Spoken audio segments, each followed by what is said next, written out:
Alors, on va avoir différents types de super aliments.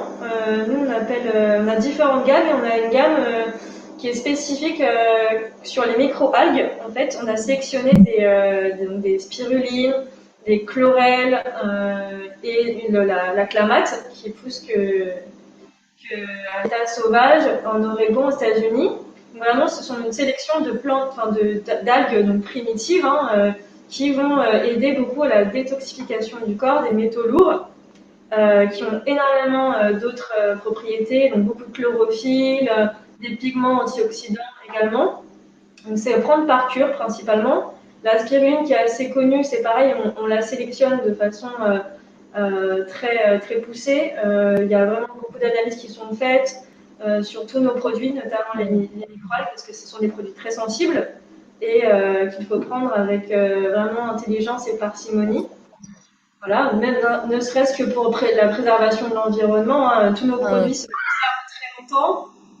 On en prend un tout petit peu, voilà, on fait tout venir par bateau, même si bon, on sait que c'est pas encore l'idéal. On espère que dans les années à venir, on aura un transport maritime beaucoup plus propre.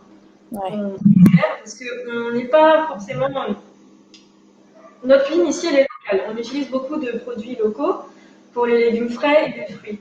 On n'a pas d'avocat, on a très peu de fruits exotiques et de toute façon, on agrémente tout. Donc, de toute façon, on assaisonne, donc il n'y a aucun problème. Et voilà, l'idée, c'est de tout faire venir sécher pour que ça se conserve le plus longtemps possible et que ça soit moins lourd en fait. Vous voyez, quand on fait sécher, ça perd son eau et c'est ça qui est lourd. Et donc, quand on le transporte, voilà, on n'a aucun souci, on peut suivre vraiment la qualité et voilà, on n'est pas pour se bloquer du monde, on est pour échanger avec plus d'intelligence et dans le respect de la nature parce que là-bas, si vous voulez, au Pérou, principalement, ou au Brésil, on a besoin de continuer à avoir des échanges, sinon ces plantes-là, elles vont être détruites au profit d'autres industries, comme on le sait. Donc c'est ça, il y a vraiment un côté de préservation des patrimoines botaniques, d'Amazonie principalement, en tout cas nous c'est ce qui nous tient à cœur et c'est pour ça qu'on a une autre gamme de fruits, en fait, de fruits en poudre. Donc on va avoir l'açaï qui vient du Brésil, la cibola qui est une petite cerise très riche en vitamine C. On va avoir les baies d'Aguamento que je vais vous montrer si je peux tout à l'heure. C'est une baie qui vient du Pérou, qui est orange et qu'on fait sécher à basse température et qui a vraiment beaucoup de propriétés, notamment sur donc il y a beaucoup de vitamine A, elle nettoie pas mal le sang et tout le système immunitaire. Et elle est de la famille des tomates. Donc c'est vraiment très bon, c'est acidulé. Voilà, donc nous, on va utiliser ça en fruits séchés. Et donc après, on va avoir aussi toute la gamme des cacao crus. Alors ça, c'est vraiment hyper intéressant parce qu'on part de la fève de cacao, donc, qui est vraiment fermentée, séchée au soleil et ensuite lavée et resséchée à basse température. Donc c'est un process très long, mais qui garde les arômes donc de base du cacao.